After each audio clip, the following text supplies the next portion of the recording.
Esto es Una noche en los separos, por ambas manos al aire. Soy Juan Carlos Urbina, abogado penalista, y continuamos con la abogada María Guadalupe, que muchas gracias por continuar con nosotros, maestra.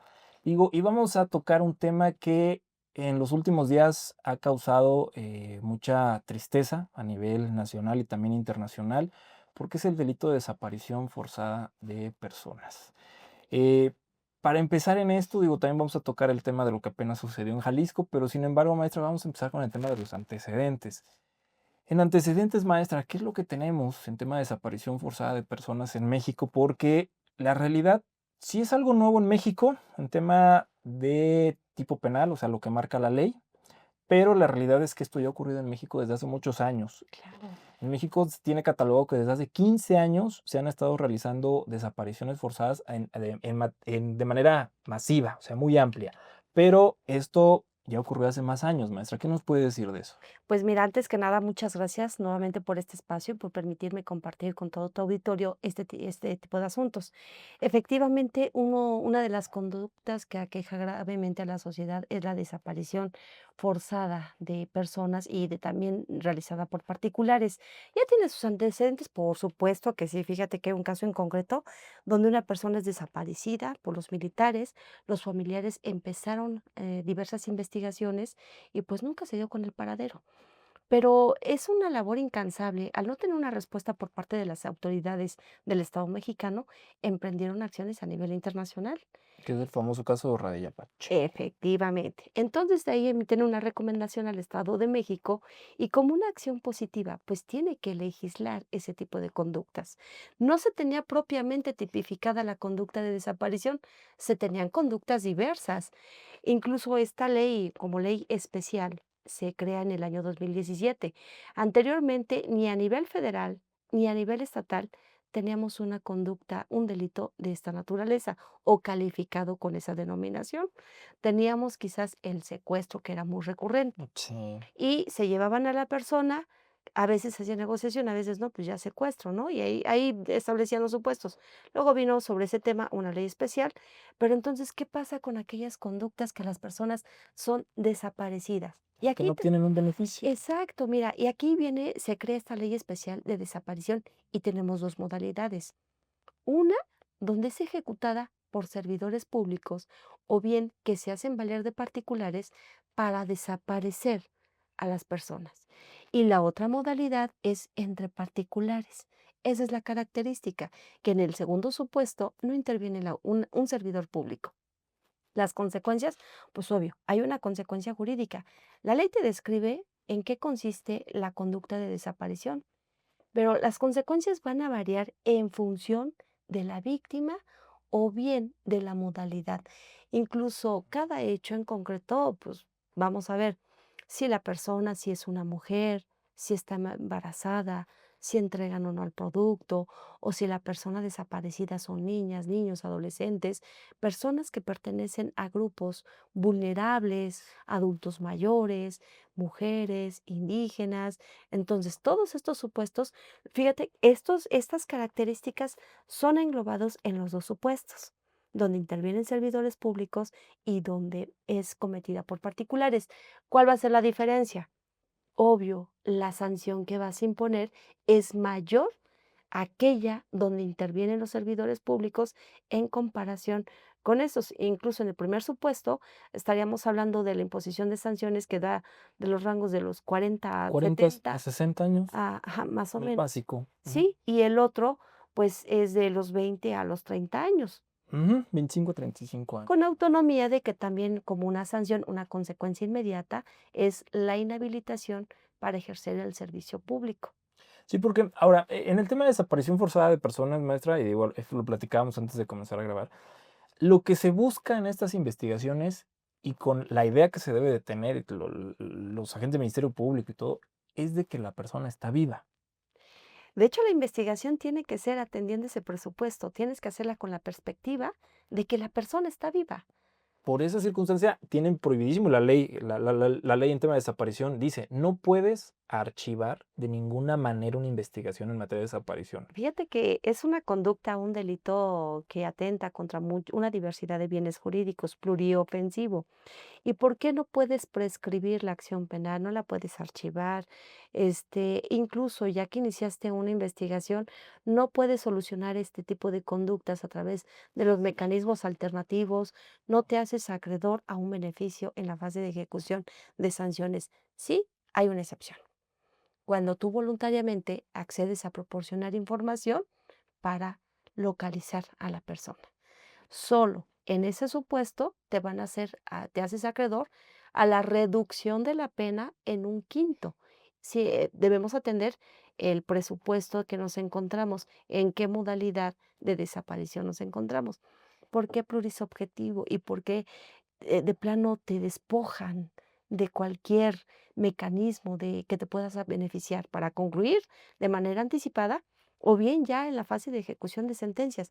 Pues porque imagínate, esa es la incertidumbre que le ocasionas tanto a los familiares como a la propia víctima. Al momento mismo de que la persona es privada de la libertad, te despojan de todos tus bienes jurídicos. Sí, porque de hecho es el bien jurídico que más ha cuidado el legislador. En sí, ni siquiera es el homicidio, Mm. ni un tema de feminicidio. Es el tema de la privación de la libertad. Exacto, es privación de la libertad, pero imagínate, la persona que es desaparecida ya queda en poder de estas personas y está a disposición de ellos su vida, su integridad, su seguridad, su desarrollo, y no nada más el de ellos, el de los familiares. Imagínate, va más allá, porque tienen que saber, o sea, esa incertidumbre de que quedaron de verse, de que sabe que la persona salió, y pues bueno, o sea, al momento de que la persona es privada de la libertad, la despojan de todos sus derechos, de todo, porque su vida, su integridad, su sano desarrollo ya no está en poder de él, ya está en poder de las personas que intervinieron para desaparecerlo. Se ve ¿Y nulo. cuál va a ser la suerte? Pues no sabemos. De aquí la importancia de que se inicie una investigación atendiendo al principio de presunción de vida.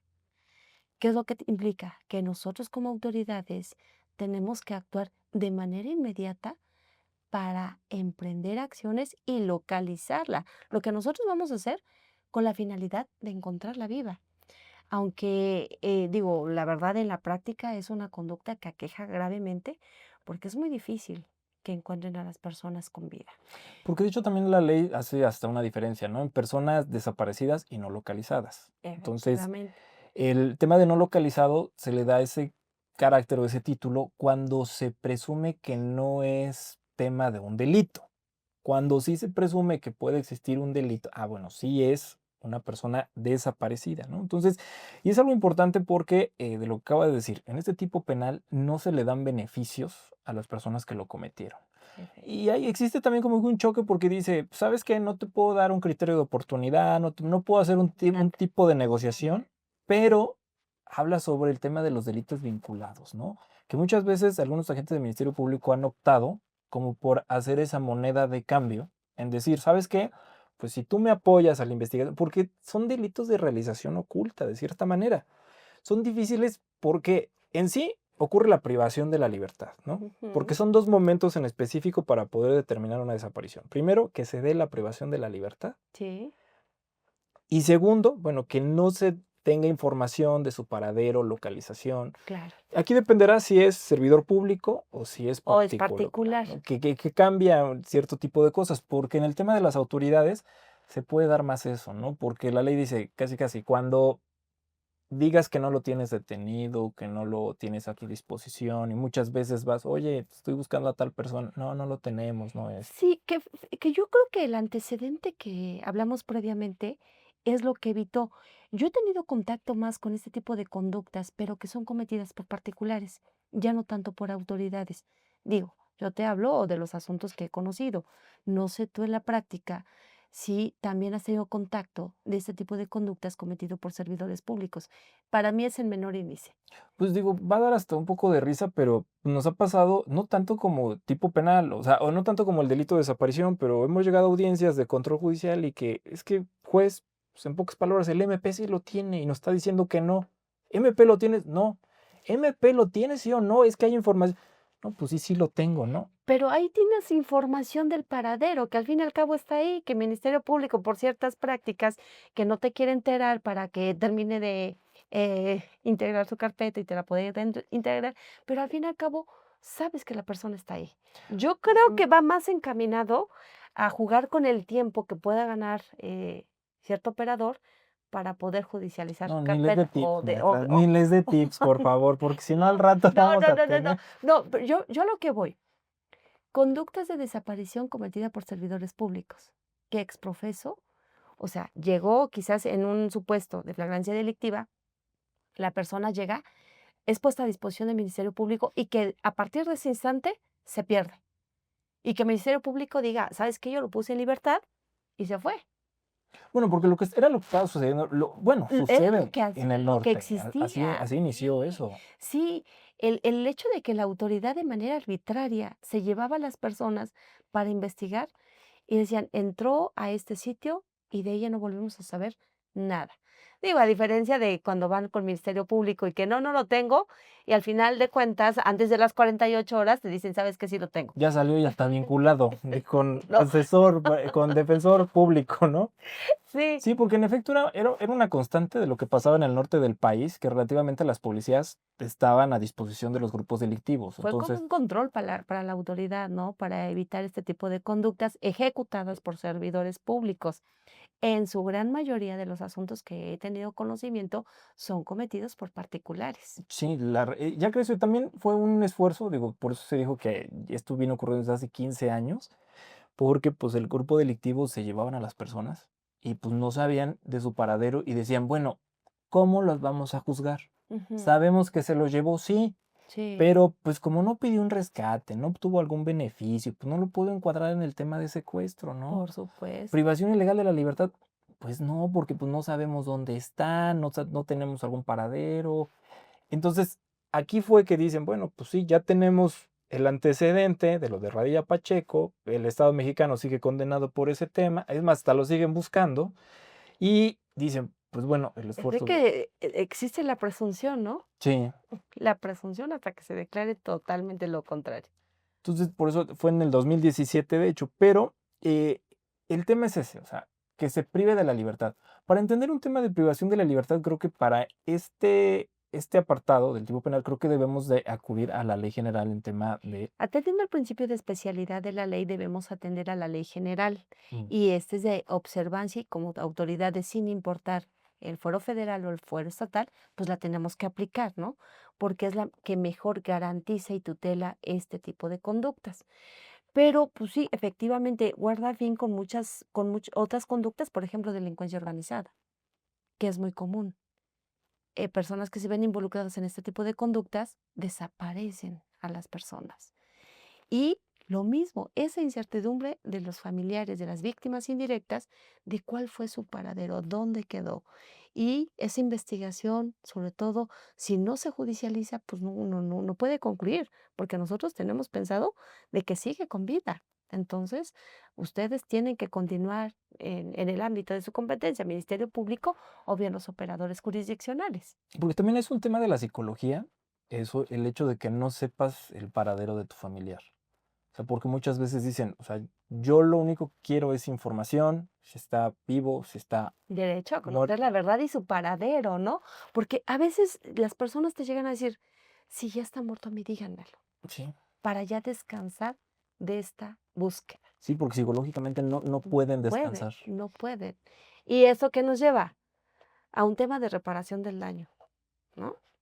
¿Quién lo va a reparar? ¿Cómo se va a Eventualmente. reparar? ¿Cómo? Que, bueno, fíjate que el tema de reparación del daño, no nada más por esta conducta, también estamos enfrentando otro tipo de conductas, yo lo he dicho. El tema de reparación del daño está elevado a un derecho humano que le asiste a la víctima, contenido en el mismo rango que los derechos que le asisten a la persona que es investigada. Pero ¿qué pasa? Nosotros si dejamos pasar mayor tiempo, desvanece esa evidencia. Y en algunos casos ya no se tiene cómo justificar. ¿Qué pasa cuando nosotros ante un tribunal de enjuiciamiento, eh, nosotros no podemos dejar de condenar. El Ministerio Público no debe dejar de pedir esa sanción. Yo creo que de primera instancia se están cubriendo, ¿no? Yo cumplo con solicitar y tú, juez, ya cumpliste con condenar, pero la cuantificación la aventamos para ejecución. Esto es Y inconstitucional. no, y aparte en ejecución, si no tuviste prueba en este momento que estábamos en juicio para su justificación, pregunta, ¿lo justificas allá? ¿A qué voy? A que terminen las víctimas por renunciar a ese derecho de la reparación del daño. Y al final de cuentas, pues nos estamos cubriendo este tema. Porque este tema de derecho a la reparación del daño creo que es muy complejo en este delito de desaparición Por forzada de personas, supuesto. porque ellos no buscan un tema de dinero. No, incluso el tema, las periciales que se practican en este tipo de delitos no son comunes a las que se practican en la comisión de otro tipo de delitos. Por este daño incesante que nunca va a dejar de producirse. Día a día se genera una afectación. ¿Por qué? Se generaron, volvemos a los antecedentes, una conducta que estaba quejando gravemente, ocurre el caso de esta persona, van a la Comisión Interamericana, emiten la recomendación, lo mismo, tenemos una ley especial. Bueno, entonces ahora, ¿cuántos años tuvieron que pasar para poder investigar Sí. y juzgar este tipo de conductas? ¿A qué orillamos a la sociedad? A que formen esos grupos afines, que se identifiquen porque pasan por el mismo dolor.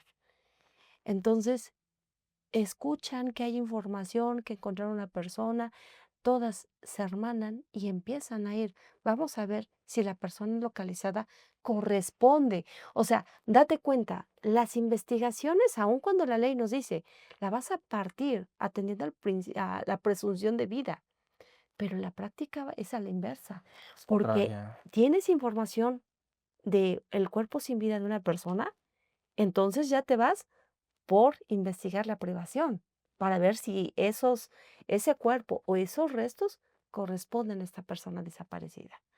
Sí, porque de hecho ya tenemos el tema de los grupos colectivos, los colectivos de las madres buscadoras, que bueno, también sabemos que hay muchos hombres que están buscando a Sí, sus hijos sí, y sí, hijas, ¿no? sí. Y fíjate que de las personas que son buscadoras por los familiares que están desaparecidos, también han sido víctimas después de privación de vida.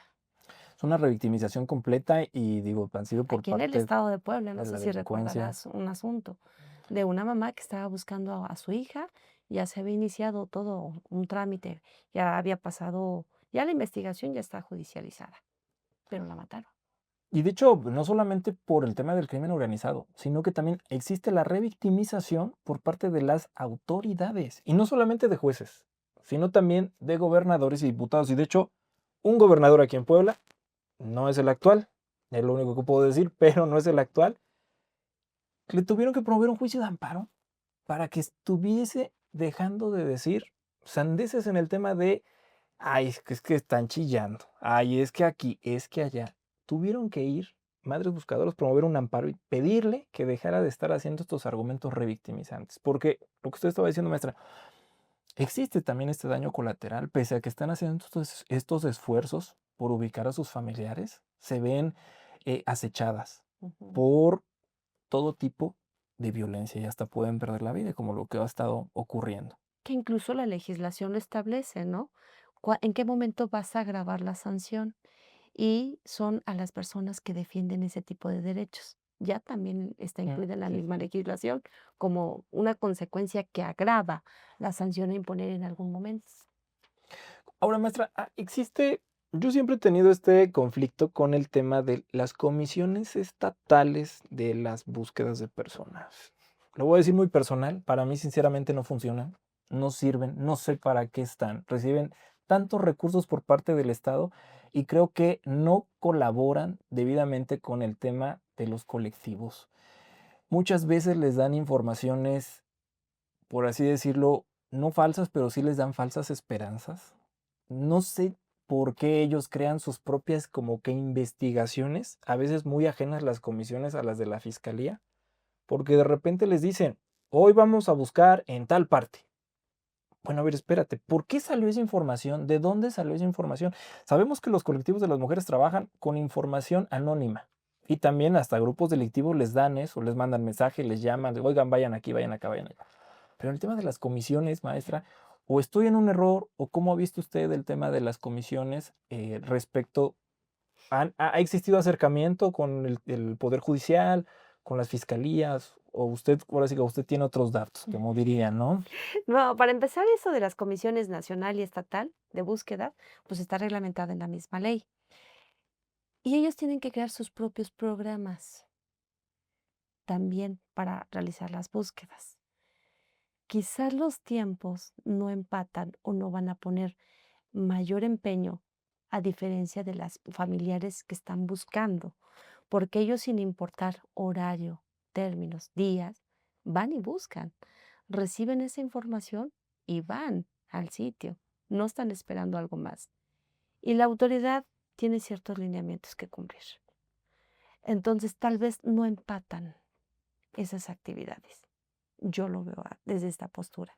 Sí, de repente se trabaja de manera coordinada en temas de investigación, de localización, o bien cuando se encuentran, eh, pues no el cuerpo completo, sino indicios.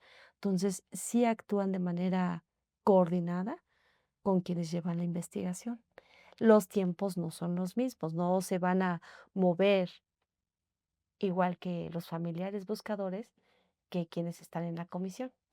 Sí, porque digo, de los asuntos que he tenido en temas de desaparición forzada y digo, en la carpeta de investigación nunca he visto un tema de actividad por parte de las comisiones. Y de hecho, cuando he tenido oportunidad de hablar, pues, con las mismas, víctimas indirectas, digo, porque, pues, muy aparte de que estamos en nuestro papel, o sea, de defensor, usted como juez, pues, también tenemos ese lado humano, ¿no? Y existe un tema de acercamiento y todo, pues, sí me han hecho del conocimiento eso, o sea, que por tema de las comisiones, pues, la verdad es que no, que luego muchas veces lo citan para tomarse la foto, ¿no? Y nos reunimos y hablamos y todo, y pues, de ahí no pasó, ¿no? Pero bueno, Ujú. para este tema, ¿no? Maestra, a ver, también la ley habla del tema de los delitos vinculados y esto ha causado mucha confusión, porque como les decía en un inicio, o sea, algunos agentes del Ministerio Público lo han utilizado como moneda de cambio con el tema de las, cuando les falta algo en su investigación o no dan o no tienen o algo, dicen, ¿sabes qué? Mira, si me dices dónde está la víctima, qué hicieron, cómo lo hicieron y todo, yo te lo canjeo por uno de delitos vinculados. O sea, ya no va a estar por desaparición forzada, sino que ya por un tema de delitos vinculados puede ser Por delincuencia organizada, ¿no? ocul. Efectivamente, porque ahora, de los delitos vinculados nos dice a quien oculte, deseche, incinere, sepulte, inhume, desintegre o destruya total o parcialmente restos de un ser humano o el cadáver de una persona con el fin de ocultar la comisión del delito se impondrá de 15 a 25 años de prisión. Aquí es bien importante, porque el delito de desaparición de personas es muy complejo. Se desaparece y la investigación, poco compleja. Pero este tipo de delitos vinculados van encaminados cuando ya encontraste a la persona sin vida y tú colaboraste a ocultar esas evidencias. De ahí que incluso la consecuencia jurídica es la penalidad disminuye, porque no tenemos prueba para justificar que tú interveniste en la desaparición, pero sí para desvanecer o para ocultar esas evidencias que me van a demostrar el cuerpo ya sin vida. ¿Y ahora cuál diferencia habría con el tema del homicidio? Bueno, o sea, privar No, del... es de que aquí, date cuenta, ellos no intervienen en la privación de la vida. Ellos van a ocultar, destruir, Es cierto, incinerar.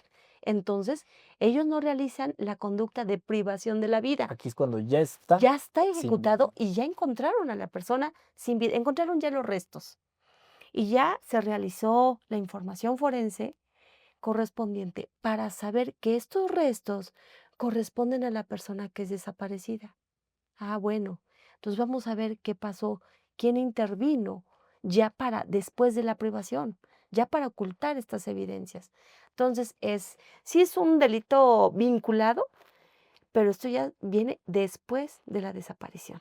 Ya, lo desaparecieron y ya por lo menos ahí ya tenemos prueba que te va a justificar que esa persona desaparecida ya la mataron, la privaron de la vida.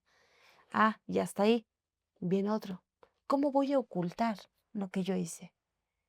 pues tengo que ver, yo no lo voy a hacer. Yo intervine en la desaparición, pero ahora, ¿quién me va a ayudar para borrar, para ocultar, desvanecer, destruir este cuerpo?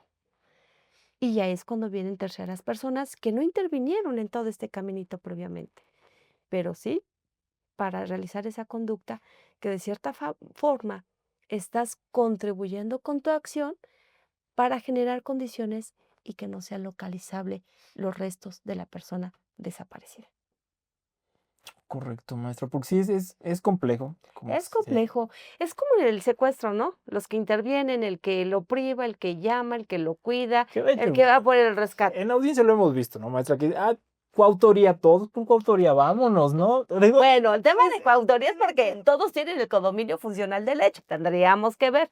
Incluso también ya tenemos criterios jurisprudenciales donde dicen que no todos los integrantes se pueden conocer, ¿no? Dada la diversidad de roles criminales que están ejerciendo y que pues muchas veces el que es contratado para ir a recoger el rescate no conoce a quienes están cuidando a la víctima.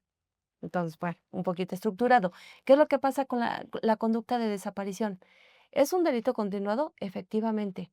¿Quiénes intervinieron para desaparecer a la persona y mantenerla, pues, sin paradero? Porque esa es la información que está tutelando, que no conozca su paradero, ocultes el paradero de la víctima. Ok, yo voy a iniciar mi investigación y ya tengo quién intervino de manera probable o ya incluso en una sentencia, pero quedó desaparecida. Es más, yo ya dicté una sentencia en contra de esa persona que intervino y la víctima no apareció. desaparecida. ¿Qué pasa? Ok, emito una sentencia, condeno, viene la apelación, el amparo, lo que tú quieras, y es cosa juzgada. Va. Aparecen los restos, ya restos, de la persona desaparecida. Y sucede que encontraron a una o dos personas y que justo estaban en el sitio. Bueno, podemos generar diversos argumentos alrededor de ese hecho. Bien, soy campesino, llevaba mi pala y justo estaba yo moviendo la tierra cuando llegaron y me encontraron. Va. Y la fiscalía dice, no tengo No, dudas. tampoco tengo pruebas, ¿no? ¿Qué dicen? No, pero es ¿a qué voy? Ya igual, ya está la persona, ya está privada de la vida, ya están sus restos y ahora estas personas no conocieron de todo esto, no conocieron en qué momento se ejecutó la desaparición, dónde estuvo oculto, Todo ese tiempo, paradero. ellos no saben nada y quizás tampoco saben cómo lo privaron de la vida, pero a ellos nada más les correspondió, oye, te encargo y desaparece el cuerpo. Tú sabes si lo desmembras, lo calcinas. Sí, porque como dijo, es la diversidad de funciones que se tienen en las organizaciones criminales, porque sabemos que existe desde el sicario, el que privan la libertad, los que alimentan, los que trasladan, obviamente hasta los que matan, Ujú. desintegran, ¿no? Por nada tenemos el caso famoso aquí en México del pozolero, Últimamente, ¿no? y aquí estamos, ¿no? Pero es curioso, es complejo, Sí, pero sí, sí, en la realidad sí, y digo, esto lo comento porque en un asunto que tuve, pues resulta que la fiscalía hizo eso, o sea, le dio moneda de cambio a uno, ujú. le dio nada más de delitos vinculados para que pusiera de cierto. Bien, yo te puedo decir delitos continuos, quizás la información no le daba para justificar que había intervenido en la desaparición, sino nada más en lo posterior. No sé. Volvemos a lo mismo. Cada Cada asunto asunto es es diferente. diferente. Ahora, No vamos a maestra, especular. en este tema de lo de desaparición, y digo, creo que lo debemos de tocar, es el caso de Teuchitlán, Jalisco, campo de exterminio y o campo de adiestramiento. Maestra, usted como juzgadora, ¿cómo ve este suceso? Más de 400 pares de zapatos, libretas, ropa, playeras, y eran personas que lo que dicen las investigaciones que estaban en busca de trabajo, o sea, que les ofrecieron trabajo y que venían hasta de otros estados de la República, que iban con esa intención, o sea, no eran gente que se dedicara a la delincuencia organizada. Imagine que relativamente dicen, oye, mamá, papá, tío, tía, voy, me ofrecieron trabajo, que me van a pagar bien, ahorita vengo, toma. O sea, son reclutadas por el crimen organizado. ¿Qué nos puede decir usted, maestra, como juzgadora sobre este paradigma? Esto está causando revuelo a nivel internacional. De entrada, es una noticia que genera mucho impacto socialmente. Comúnmente le han denominado campo de exterminio, que ya se pronunciaron al respecto, que no es un campo propiamente, ¿no? Para exterminar ex profeso, sino la finalidad era otra, la captación por parte de grupos delictivos, ¿no?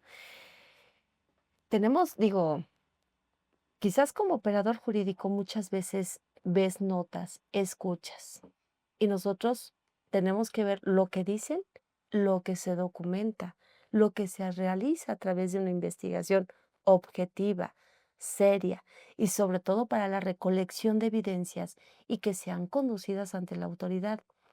Entonces, tenemos una noticia, evidentemente todos esos objetos fueron encontrados en ese lugar.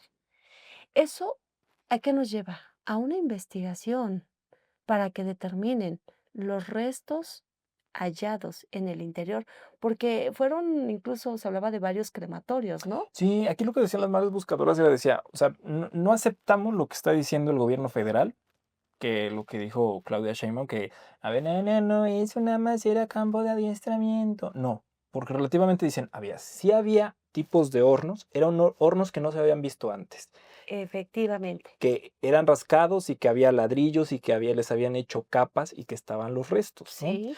Ahora, usted comenta en este momento que se tienen que hacer las Y de entrada, investigaciones y... yo te digo algo. Este tipo de estructura en ese inmueble, ¿a qué te conlleva?